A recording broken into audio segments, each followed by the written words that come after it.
నమస్తే. Shaft academy of media arts cinematography కోర్సుకు స్వాగతం. నేను డాక్టర్ చిలుకమరి నటరాజ్. మనము ఈ సినిమాటోగ్రఫీ కోర్సులో చాలా సబ్జెక్ట్స్ని ఎలాబొరేటెడ్గా డిస్కస్ చేసుకుంటూ వస్తున్నాం. Right from the history of cinematography, అసలు సినిమాటోగ్రఫర్ అంటే ఎవరు, సినిమాటోగ్రఫీ అంటే ఏంటి, డైరెక్టర్ ఆఫ్ ఫోటోగ్రఫీ ఎవరు, అసలు హిస్టరీలో ఎట్లా స్టార్ట్ అయింది, అసలు కెమెరా ఎలా స్టార్ట్ చేశారు, దాని నుంచి ఎలా డెవలప్ చేసుకుంటూ వస్తారు, ఇట్లా ఒక్కొక్కటి డిస్కస్ చేసుకుంటూ థియరీ ఏంటి, ప్రాక్టికల్ ఏంటి, ప్రాక్టికల్గా మనం ఎలా చేయాలి, థియరీగా తెలుసుకున్న దాన్ని ఎట్లా అప్లై చేసుకోవాలి, ఇట్లా డిస్కస్ చేసుకుంటూ వస్తున్నాం. అసలు స్టేజెస్ ఆఫ్ ఫిల్మ్ మేకింగ్లో సినిమాటోగ్రాఫర్ ఇన్వాల్వ్మెంట్ ఎక్కడెక్కడ ఉంటుంది, ప్రీ ప్రొడక్షన్లో ఇన్వాల్వ్మెంట్ ఎలా ఉంటుంది, ప్రొడక్షన్లో ఇన్వాల్వ్మెంట్ ఎలా ఉంటుంది, ఇవన్నీ డిస్కస్ చేసుకుంటూ ప్రాసెస్ ఆఫ్ ఫిల్మ్ మేకింగ్లో, ప్రాసెస్ ఆఫ్ షూటింగ్లో సినిమాటోగ్రాఫర్ ఇంపార్టెన్స్ ఏంటి, వాటిని డిస్కస్ చేసుకునే ప్రాసెస్లో కంటిన్యూటీస్ గురించి డిస్కస్ చేసుకుంటున్నాం. ఒక మాడ్యూల్లో కొన్ని కంటిన్యూటీస్కి సంబంధించిన ఎలిమెంట్స్ని డిస్కస్ చేసుకున్నాం.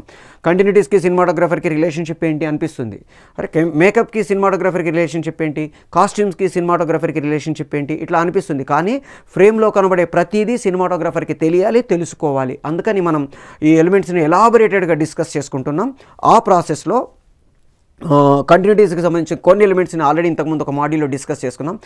ఇంకా కొన్ని ఎలిమెంట్స్ని ఇప్పుడు ఈ మాడ్యూల్లో డిస్కస్ చేద్దాం. చెక్ చేసుకోవాల్సిన పాయింట్ ఏంటంటే ఫస్ట్ కమిటెడ్ అంటే మనం ఏది ముందు షూట్ చేసామో దాన్ని ఫస్ట్ కమిటెడ్ అంటాం.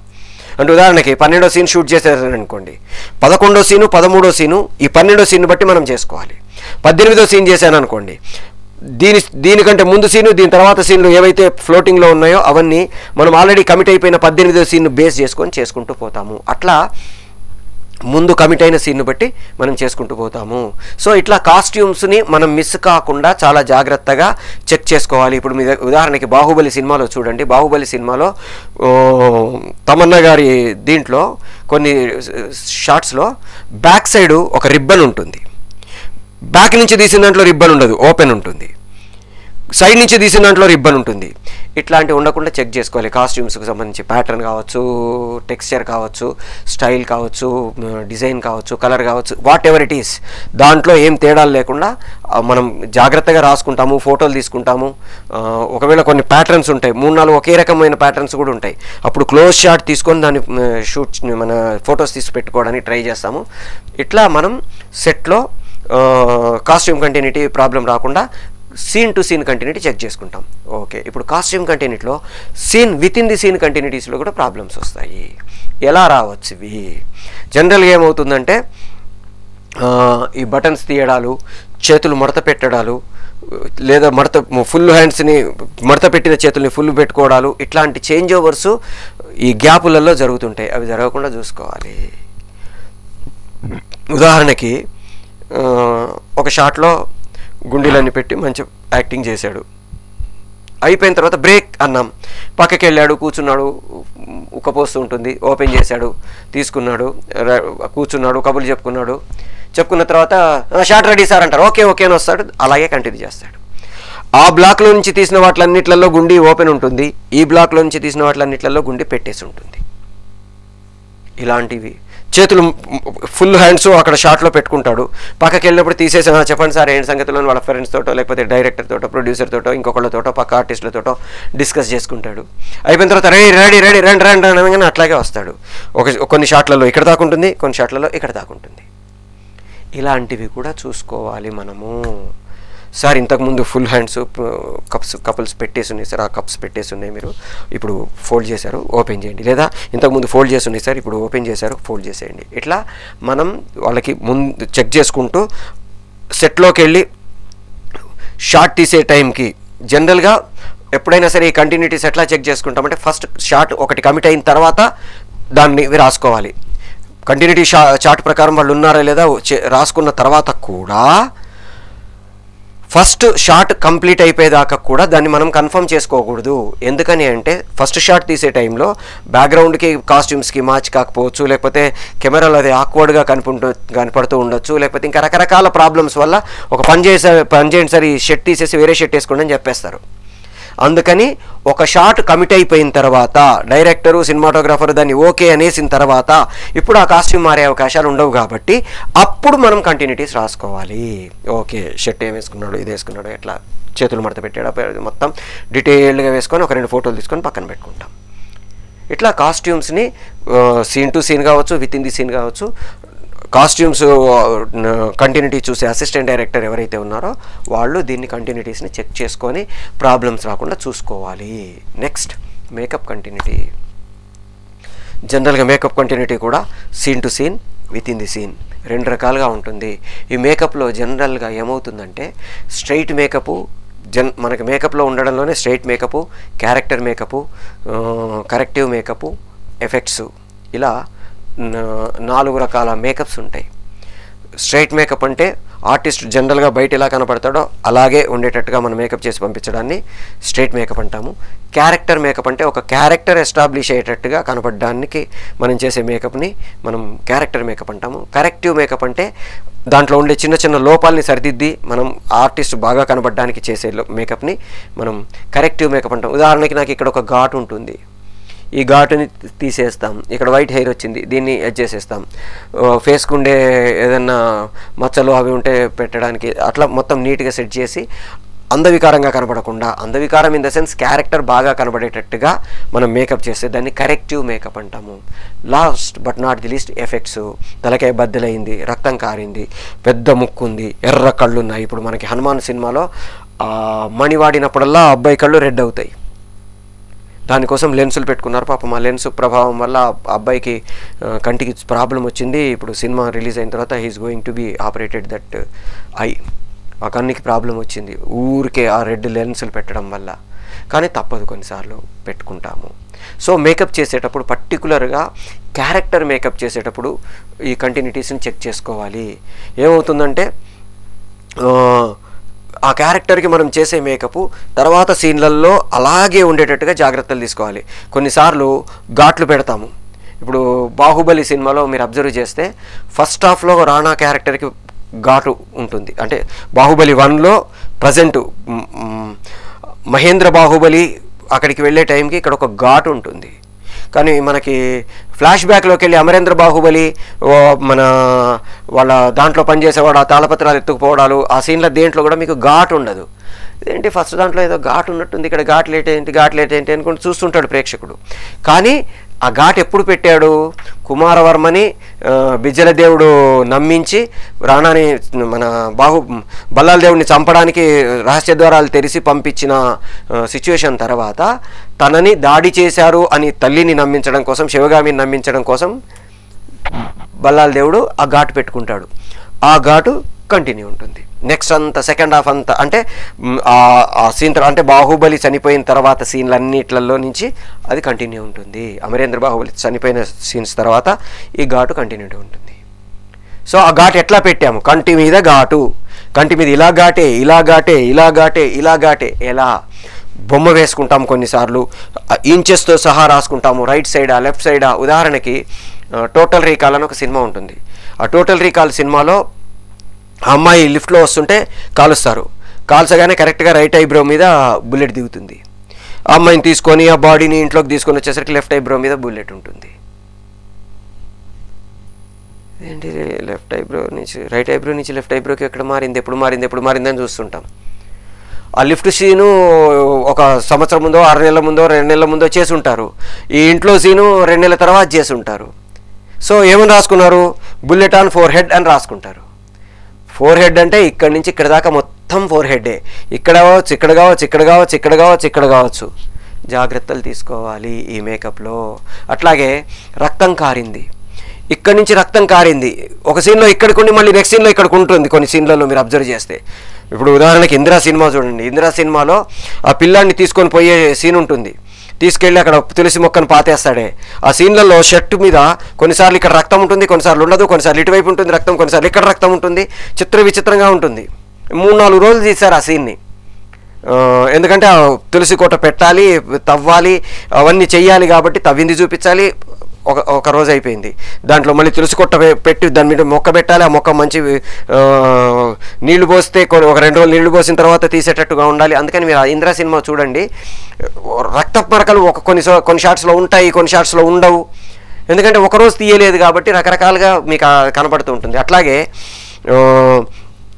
కాశీ నుంచి రాయలసీమకి రిటర్న్ వస్తాడు. ఇట్లా వచ్చి భూమి మీద ముద్దు పెట్టుకుంటాడు. ముద్దు పెట్టుకున్నప్పుడు మనకి క్లియర్గా ఈ పెదవులకి ఇసుక తగులుతుంది. లేచి లేపేసరికి ఇసుక ఉండదు. దులుపుకున్నాడా, దులుపుకోలా, అట్లా బెండ్ అయిన వాడు ఇలా పైకి లేచాడు అంతే. ముద్దు పెట్టుకున్న షాట్ నేల మీద పెట్టుకొని తీశారు కాబట్టి అక్కడ మనకి ఇసుక ఉంది కాబట్టి కనబడుతుంది. తర్వాత లేచే షాట్ వేరే టైంలో తీశారు, తర్వాత తీశారు, అక్కడ ఈ పెదవులకి ఇసుక ఉండదు. ఇట్లాంటివి కంటిన్యూటీ మిస్టేక్స్ చాలా జరిగిపోతూ ఉంటాయి. మనం కొన్ని చెక్ చేసుకోవాలి. అట్లాగే మన రెడీ సినిమాలో బ్రహ్మానందం గారి ఇంటికి రామ్ గారు సూట్ కేసు పట్టుకొని వచ్చే సీన్ ఉంటుంది. ఆకలేస్తుంది సార్ అంటే, రే రాత్రి ఫ్రిడ్జ్లో పెట్టిన అన్నం పడేసావా, కుక్కకు పెట్టేసావా అని అడుగుతాడు. అంటే లేదు ఉందంటే విడిపెట్టు అంటాడు. సరే ఆవకాయ వేసుకొని తింటుంటే మెక్డొనాల్డ్ మూర్తి కోసం వచ్చాను సార్ అంటాడు. నువ్వు అదృష్టవంతుడు రా, మెక్డొనాల్డ్ మూర్తి నేనే నీకు ఉద్యోగం ఇచ్చాను సార్ అని తింటున్న చేతితోటి ఇలా పట్టుకుంటాడు. ఇక్కడ అన్ని మెతుకులు ఉంటాయి. మీరు ఫస్ట్ షాట్లో చూస్తే 4 మెతుకులు ఉంటాయి, తర్వాత ఇంకో షాట్లో చూస్తే 20 మెతుకులు ఉంటాయి. ఫస్ట్ 20 మెతుకులు ఉండి తర్వాత 4 మెతుకులు ఉన్నా ప్రాబ్లం లేదు. ఎందుకని మాట్లాడే టైంలో ఊడిపోయాయి అనుకుంటాం. కానీ ఫస్ట్ 4 ఉండి తర్వాత 20 మెతుకులు ఉంటాయి. ఇలా ఉండకుండా జాగ్రత్తలు తీసుకోవాలి. మేకప్ కంటిన్యూటీస్లో చెక్ చేసుకోవాలి. ఇట్లాంటివి చాలా జరుగుతూ ఉంటాయి. వీలైనంత వరకు మనం వాటిని ఎక్స్పోజ్డ్గా అంటే బాగా కనబడుతున్నాయి ఇవి అనిపించకుండా జాగ్రత్తలు తీసుకోవాలి. ఎప్పుడైనా సరే ఇప్పుడు ఇక్కడ రక్తం కారింది, నెక్స్ట్ సీన్లో ఇక్కడికి కారింది, నెక్స్ట్ సీన్లో ఇక్కడికి కారింది, నెక్స్ట్ షాట్లో ఇక్కడికి కారింది, నెక్స్ట్ షాట్లో ఇక్కడ కారింది అంటే ప్రాబ్లం లేదు. కానీ ఒక షాట్లో ఇక్కడికి కారి దాన్ని నెక్స్ట్ షాట్లో ఇక్కడికి ఉండకూడదు. ఇది మనం చెక్ చేసుకోవాలి మేకప్ కంటిన్యూటీస్లో. షార్ట్ కంటిన్యూటీ కానీ సీన్ కంటిన్యూటీ కానీ దీనికంటే ముందు ఏం జరిగింది కట్టు కడతాం. జనరల్గా చాలా సినిమాలలో మనం నవ్వుకునే ఇష్యూ ఏంటంటే వాడు తలకే ఇట్లా పడిపోయి దెబ్బ తగులుతుంది. హాస్పిటల్కి పోగానే కట్టు కట్టి ఇక్కడ పెడతారు. వెనక్కి పడితే దెబ్బ ఇక్కడ తగలాలి, ఇక్కడ తగలేదు కదా, కానీ కెమెరాలో కనబడాలి కాబట్టి ఇక్కడ పెట్టేస్తారు. ఆ పడేదో ముందు పడ్డట్టు చూపించచ్చుగా, చూపించాం. వెనక్కి పడ్డట్టు చూపిస్తాం, ఇక్కడ దెబ్బ తగిలింది అంత అయిపోయింది, హాస్పిటల్కి తీసుకొస్తే ఇక్కడ కట్టు కడతారు. ఇలాంటివి చూసుకోవాలి, జాగ్రత్తలు తీసుకోవాలి. తర్వాత కట్టు కట్టిన తర్వాత అది ఎన్ని రోజులు ఉంది ఆ ఉండే ప్రాసెస్లో మనం నిజంగా మీరు డైలీ లైఫ్లో అబ్జర్వ్ చేస్తే మనం ఆ కట్టు కంటిన్యూగా పెట్టుకుంటే 2 రోజుకి 3 రోజుకి అది మాసిపోతుంది. మనం ముట్టుకునే ప్రాసెస్లో కానీ దానికి వాటర్ తగిలి దానికి గాలి తగిలి దుమ్ము తగిలే ప్రాసెస్లో కానీ అది నల్లగా ఒక రకమైన ఎల్లో కలర్కి మారిపోయి విచిత్రంగా అవుతుంది. సినిమాలలో మీరు చూస్తే మంచిగా ఫ్రెష్గా ఉంటుంది. ఒకరోజు ఫ్రెష్గా ఉంటుంది, మళ్ళీ 2వ రోజు మాసిపోయి ఉంటుంది, మళ్ళీ 3వ రోజు ఫ్రెష్గా ఉంటుంది. కారణం ఏంటంటే ఫ్రెష్గా ఉన్నాయని ఒకసారి తీశారు, మాసిపోయినాయని ఒకసారి తీశారు కాబట్టి మనకి ఆ తేడా ఉంటుంది. ఇలాంటివి లేకుండా చూసుకోవాలి. సో మేకప్ చేసేటప్పుడు జాగ్రత్తగా మేకప్ కంప్లీట్ అయిపోయిన తర్వాత ఫస్ట్ షాట్ ఓకే అయిపోయిన తర్వాత మేకప్ అసిస్టెంట్ ఎవరైతే ఉన్నారో, అంటే మేకప్ అసిస్టెంట్ అనము, మేకప్ కంటిన్యూటీ చూసిన అసిస్టెంట్ డైరెక్టర్ ఎవరైతే ఉన్నారో వాళ్ళు చెక్ చేసుకొని బొమ్మ గీసుకొని ఫోటో తీసుకొని డీటెయిల్డ్గా రాసుకొని మనం పెట్టుకోవాల్సి ఉంటుంది. ఇది మేకప్కు సంబంధించిన కంటిన్యూటీ. నెక్స్ట్ మనకు ఇంకొక continuity action continuity. Action continuity అంటే యాక్షన్ కంటిన్యూటీలో జనరల్గా place, position, body language, expressions, జెస్చరు, posture, ఈ 6 ఎలిమెంట్స్ మనం యాక్షన్ కంటిన్యూటీలో చెక్ చేసుకోవాలి. వాళ్ళు ఎక్కడున్నారు, ప్లేస్, మొత్తం సెటప్లో వాళ్ళు ఏ ప్లేస్లో ఉన్నారు. ఈ కంటిన్యూటీ మిస్టేక్స్ చాలా జరుగుతుంటాయి. ఉదాహరణకి ఇందిరా సినిమాలో మీకు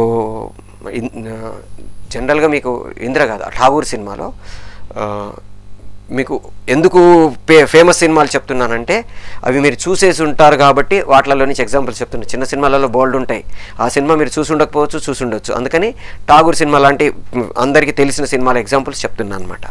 ఠాగూర్ సినిమాలో చిరంజీవి గారిని మన కోర్టుకు తీసుకొని వచ్చారు. కోర్టులో ఒక షాట్, చిరంజీవి గారు ఉన్నారు, బోన్ పక్కన ఆహుతి ప్రసాద్ గారు ఉన్నారు.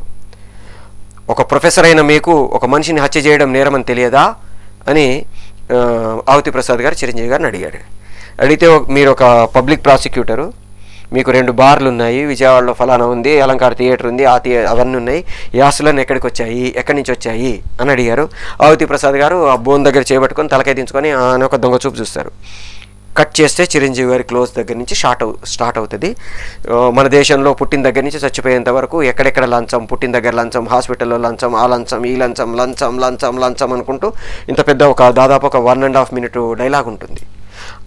చిరంజీవి గారి క్లోజ్ షాట్ నుంచి ఇట్లా వైడ్ వెళ్ళి టోటల్గా కోర్టు హాల్ మొత్తం చూపిస్తాం. ఈ షాట్లో ఆహుతి ప్రసాద్ గారు ఇక్కడ చిరంజీవి గారి బోన్ పక్కన ఉండాల్సిన వ్యక్తిపై కూర్చొని ఉన్నాడు. ఆయన ఎప్పుడు వెళ్ళి కూర్చున్నాడు? ఇంతకుముందు షాట్లో, దీనికంటే ముందు షాట్లో డైలాగ్ చెప్తున్నప్పుడు ఈ పక్కనున్న వ్యక్తి నెక్స్ట్ షాట్కి వెళ్ళేసరికి అక్కడ పోయి కూర్చొని ఉంటాడు. అక్కడ ఎట్లా కూర్చున్నాడు, ఎప్పుడు కూర్చున్నాడు? ఇలాంటివి జరుగుతూ ఉంటాయి. ప్లేస్ ఎక్కడా, పొజిషన్ ఎక్కడా, పరిగెడుతున్నప్పుడు షాట్లో చూపించినప్పుడు హీరో 3వ ప్లేస్లో ఉన్నాడు, నెక్స్ట్ షాట్లో 6వ ప్లేస్లోకి వెళ్ళాడు అనుకోండి. ఎప్పుడు ఈ కంటిన్యూటీస్ ఏదైనా చూపించాలంటే, పర్టికులర్గా ప్లేసు పొజిషన్ ఇట్లాంటివి చూపించాలంటే ప్రేక్షకుల సాక్షిగా చూపించాలి, ప్రేక్షకుల సమక్షంలో అవి మారాలి. ఇప్పుడు హీరో పరిగెడుతున్నాడు, 6th ప్లేస్లో ఉన్నాడు, ఇంకొంచెం స్పీడ్ పెంచాడు, 3rd ప్లేస్లోకి వచ్చాడు, ఇంకొంచెం స్పీడ్ పెంచాడు, 1st ప్లేస్లోకి వచ్చాడు, మళ్ళీ ఇంకెవడో అతన్ని దాటాడు, 2nd ప్లేస్లోకి వచ్చాడు. ఇదంతా ఆ మూమెంట్లో ప్రేక్షకులు ఓకే వీడు ఇప్పుడు 3rdలో ఉన్నాడరా, ఇప్పుడు 4thలోకి వెళ్ళాడరా, ఇప్పుడు 2ndలోకి వచ్చాడరా అని వాడు చూసి గుర్తుపెట్టుకునేటట్టుగా షిఫ్ట్ చేయాలి తప్ప 3వ ప్లేస్లో నుంచి జింగని నెక్స్ట్ షాట్లో 6వ ప్లేస్లోకి, 6వ ప్లేస్లో నుంచి 1st ప్లేస్లోకి షిఫ్ట్ అయిపోకూడదు. అట్లాగే ఒక మనిషి రైట్ ఉన్నాడా లెఫ్ట్ ఉన్నాడా, ఇప్పుడు నేను ఇక్కడ ఉన్నాను, పక్కన ఇంకో నా అసిస్టెంట్ ఉన్నాడు అనుకోండి, ఇటువైపు ఉన్నాడు, కట్ చేస్తే డింగ్ అని ఇటు వచ్చాడు అనుకోండి, మాయం. ఎట్లా అయిపోయాడు? మీకు బాహుబలి సినిమాలో రాత్రిపూట దేవసేన వీళ్ళందరూ కుమారవర్మ దగ్గరికి వచ్చే సీన్ ఉంటుంది. ఇక్కడ ఇద్దరు నిలబడి ఉంటారు, అక్కడ ఒకళ్ళు ఉంటారు. నెక్స్ట్ షాట్ కట్ చేసి ఇక్కడ ఇద్దరిలో ఒకళ్ళే ఉంటారు, ఇక్కడ ఉండేవాళ్ళు అసలు ఉండరు. మీరు అబ్జర్వ్ చేయండి కీన్గా, ఇట్లాంటి సీన్లు మీరు అబ్జర్వ్ చేస్తే తెలుస్తుంది. అందరు అబ్జర్వ్ చేయకపోవచ్చు, ఒక్కళ్ళు అబ్జర్వ్ చేసినా తప్పెప్పుడు తప్పే. మీరు కొన్ని సినిమాలలో చూస్తుంటే వెనక 10 మంది నిలబడి ఉంటారు, నెక్స్ట్ షాట్లో చూస్తే ఒక్కడే ఉంటాడు.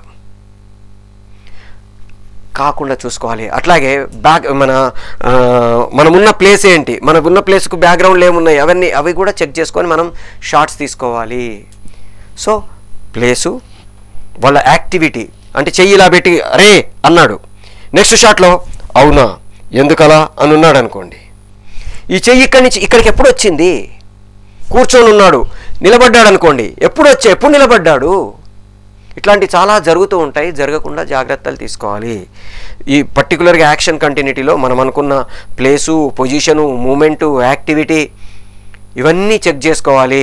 ఉదాహరణకి డోర్ బయట లోపలికి వచ్చే ప్రాసెస్లో 4 ఉన్నారు, 4లో ఏ అనే వ్యక్తి ఫస్ట్ ఉన్నాడు, బి అనే వ్యక్తి లాస్ట్ ఉన్నాడు, సిడీలు మధ్యలో ఉన్నారు అనుకుందాం. డోర్ తీసేటప్పుడు లోపలికి కెమెరా పెట్టినప్పుడు లోపలికి వచ్చే వాళ్ళు ఫస్ట్ ఎవరు రావాలి? ఏనే రావాలి, తర్వాత సిడీలు లోపలికి రావాలి, తర్వాత బి రావాలి. లేదు ఫస్ట్ డి వచ్చాడు అనుకోండి, అక్కడ ఉంది ముందు వాడు కదా అనుకుంటాడు ప్రేక్షకుడు. అంటే చూపించే సీన్లో నుంచి వాళ్ళు బయటికి వెళ్ళిపోతాం. ఈ కంటిన్యూటీ మిస్టేక్స్ వల్ల ఏమవుతుందంటే పెద్ద నష్టం ఏంటి అంటే ఏం లేదు, కానీ ఆ ఎమోషన్ ఏదైతే ఉందో దాంట్లో నుంచి ఒక్కొక్కసారి బయటికి వెళ్ళిపోయే అవకాశాలు ఉంటాయి. అది వెళ్లకుండా చూసుకోవాల్సిన బాధ్యత మందే. సో జెస్చర్, పోస్చర్ అంటే కూర్చున్నాడా, నిలబడున్నాడా, పడుకొని ఉన్నాడా, పడుకుంటే ఎలా పడుకొని ఉన్నాడు, ఒక షాట్లో బోర్లో పడుకొని ఉన్నాడు, మళ్ళీ డైలాగ్ కంప్లీట్ అయిపోయేసరికి వెళ్ళకిలా ఉన్నాడు అనుకోండి, బోర్లో పడుకున్నాడు, వెళ్ళకిలా ఎప్పుడు తిరిగాడు, ఉయ్యాలో అవుతున్నాడు, కుర్చీలోకి వచ్చాడు అనుకోండి, ఉయ్యాలో కదా ఉంది వాడు, యాక్టివిటీ సడన్గా కుర్చీలోకి ఎప్పుడు మారాడు, ఈ మధ్యలో వేరే షాట్ వేసామనుకోండి. ఎప్పుడైనా గుర్తుపెట్టుకోండి, కంటిన్యూటీస్ ఎప్పుడు చెక్ చేస్తామంటే పర్టికులర్ యాక్షన్ కంటిన్యూటీలు ఎక్కడన్నా మిస్టేక్ వచ్చిందంటే వేరే షాట్ వేయడానికి ట్రై చేస్తాం. ఇప్పుడు ఉదాహరణకి నేను కుర్చీలో కూర్చొని ఉన్నా, నెక్స్ట్ అక్కడ నిలబడి ఉన్నా, ఇప్పుడు ఈ కంటిన్యూటీ ప్రాబ్లం వచ్చింది, జంప్ వచ్చింది, జర్క్ వచ్చింది. ఎట్లా అంటే ఏం చేస్తా, మధ్యలో వేరే వాళ్ళ డైలాగ్ వేసేస్తా. వేరే వాళ్ళ డైలాగ్ చెప్పినప్పుడు వీడు కూర్చున్నవాడే అక్కడ నిలబడే అవకాశం ఉంది. నిజానికి ఉండకూడదు, బట్ ఉంది అనేటట్టుగా అనిపించేటట్టుగా మనం జాగ్రత్తలు తీసుకొని ప్లేసు, పొజిషను వీటన్నిటిని మనం చెక్ చేసుకోవాలి. సో కూర్చున్నాడా, నిలబడున్నాడా, పరిగెడుతున్నాడా, gesture, posture, place, position, activity ఇవన్నిటిని మనము ఈ యాక్షన్ కంటిన్యూటీలో చెక్ చేసుకుంటాం. Next emotion continuity. ఒక ఆర్టిస్టు ఎమోషన్ని ప్రజెంట్ చేసే ప్రాసెస్లో దీనికంటే ముందు ఎంత ప్రజెంట్ చేశాడు, ఈ దీంట్లో ఎంత ప్రజెంట్ చేస్తున్నాడు, దీని తర్వాత ఎంత ప్రజెంట్ చేస్తున్నారు, ఆ గ్రాడ్యువాలిటీ అంటాం. అంటే ఇంక్రీజింగ్ ఆర్ డిక్రీజింగ్, ఆరోహణ అవరోహణ అంటామే. అట్లా అది ఎమోషన్ పెంచడము, తగ్గించడము, సస్టైన్ చేయడము 3 రకాలుగా ఉంటుంది. సడన్ ఫ్లక్చువేషన్స్ లాగా అనిపించకూడదు. ఏడుస్తున్నవాడు సడన్గా నవ్వుతున్నాడు అనుకోండి, ఎప్పుడు ఏడ్చాడు, ఎప్పుడు నవ్వాడు, ఎందుకు నవ్వుతున్నాడు, కళ్ళల్లో నుంచి నీళ్లు గారుతున్నాయి, నెక్స్ట్ షాట్లో కళ్ళల్లో నీళ్లు లేవనుకోండి, ఇంతకుముందు నీళ్ళు గారినే కదరా, ఎప్పుడు తుడుచుకోవడం చూపిస్తే ప్రాబ్లం లేదు, తుడుచుకునే అవకాశం కూడా లేదనుకోండి అప్పుడు. సో ఆ ఎమోషన్ని ఎంత జనరల్గా ఈ యాక్షన్ ఎమోషన్ కంటిన్యూటీ ఎంత అసిస్టెంట్ డైరెక్టర్లు చెక్ చేసుకున్నా వీటిని యాక్టర్స్ ఎక్కువ గుర్తుపెట్టుకోవాల్సి ఉంటుంది. ఎందుకంటే జనరల్గా డైరెక్టర్ ఏం చెప్పగలడు, నిన్న మీరు కొంచెం ఏడ్చారు కదండి, దానికంటే కొంచెం కొద్దిగా ఎక్కించండి, కొంచెం ఎక్కువ ఏడవండి అనొచ్చు. అంతేగాని నిన్న మీరు ఒక 30 degrees ఎమోషన్ చూపించారండి, ఇవాళ 32 degrees కావాలి నాకు అనలేడు. సో ఎమోషన్ ఎంత ప్రజెంట్ చేశాడనేది యాక్టర్కు మాత్రమే తెలుసు. సో అందుకని డైరెక్టర్ ఏం చేస్తాడంటే నిన్న చేసిన దానికంటే కొంచెం ఎక్కువ చేయండి, లేదా కొంచెం తక్కువ చేయండి, లేదా ఏడుపు అలా కంటిన్యూ చేయండి. ఏడుస్తూ సడన్గా ట్రాన్స్ఫర్మేషన్లోకి వెళ్ళి మెల్లిగా నెమ్మదిగా ఊరడిల్లి అక్కడి నుంచి హాయిగా ఒక నిట్టూర్పు విడిచి ఓకే మన జీవితం ఇంతే అనుకొని అలా నడుచుకుంటూ వెళ్ళిపోండి. ఇది సీను. చెప్పామనుకోండి, ఓకే ఇక్కడి నుంచి ఇక్కడికి రావాలి, ఇలా రావాలి, ఓకే ఇది కంటిన్యూటీ ప్రాసెస్ అని యాక్టర్ కూడా అనుకొని చేసుకుంటూ వెళ్ళే అవకాశాలు ఉంటాయి. అట్లా మనము ఈ యాక్షన్ కంటిన్యూటీని ప్రేక్షకులతోటి చేయించుకుంటూ వెళ్తాం. Emotion continuity, particular emotion continuity అనేది చేయించేటప్పుడు డైరెక్టరు యాక్టరు ఇద్దరి మధ్యలోనే ఉంటుంది. అంటే సినిమాటోగ్రాఫర్ క్లోజ్ షాట్ పెట్టుకుంటే సినిమాటోగ్రాఫర్ కొన్నిసార్లు సార్ కొంచెం ఎక్కువ అవుతుంది సార్, కొంచెం తక్కువ అవుతుంది సార్ అని సజెషన్స్ ఇవ్వగలడు తప్ప డైరెక్టర్ యాక్టర్ వీళ్ళు మాత్రమే మనం కరెక్ట్గా చేయగలుగుతున్నామా లేదా, తగ్గించాలా పెంచాలా, ఓవర్ యాక్షన్ చేస్తున్నామా లేకపోతే నార్మల్గా చేస్తున్నామా, అండర్ ప్లే చేస్తున్నామా అనేది డైరెక్టర్ యాక్టర్కి మాత్రమే తెలుస్తుంది, మిగతా వాళ్ళందరూ ఎవరికి తెలియదు. సో డైరెక్టరు యాక్టర్ మధ్యలో ఈ రిలేషన్షిప్ తోటి దాన్ని మనం ఈ ఎమోషన్ కంటిన్యూటీని చెక్ చేసుకోవడానికి ట్రై చేస్తాము. షాఫ్ట్ అకాడమీ మనకి డిఫరెంట్ సబ్జెక్ట్స్ని ఆఫర్ చేస్తుంది. ఆ కోర్సెస్లో మనకి ఫిలిం ఇండస్ట్రీకి సంబంధించిన 3 major wings, film making, animation, fine arts, ఈ 3 డిఫరెంట్ వింగ్స్లో డిప్లొమాస్ నుంచి పోస్ట్ గ్రాడ్యుయేషన్ వరకు రకరకాలై ఉన్నాయి. అవి కూడా మీకు అతి తక్కువ ఫీజు తోటి Potti Sriramulu Telugu university, Annamalai university, Krishna university లాంటి యూజీసీ రికగ్నైజ్డ్ యూనివర్సిటీస్ తోటి మనకు అఫిలియేషన్ తోటి, అథెంటిక్ సర్టిఫికేషన్ తోటి మనకు తక్కువ ఫీజులతో షాఫ్ట్ ఆఫర్ చేస్తుంది. మీరు ఎట్లాగైతే ఇప్పుడు డైరెక్షన్ కోర్స్ నేర్చుకుంటున్నారో అట్లాగే మిగతా కోర్సెస్ కూడా నేర్చుకోండి. మిమ్మల్ని మీరు ఒక మల్టిపుల్ టాలెంటెడ్ క్రాఫ్ట్ మెన్గా ఇండస్ట్రీలోకి పరిచయం చేసుకోండి. మిగతా వాళ్ళందరికంటే ఒక 2 అడుగులు ముందెళ్ళి మిమ్మల్ని మీరు ప్రూవ్ చేసుకోండి. All the best.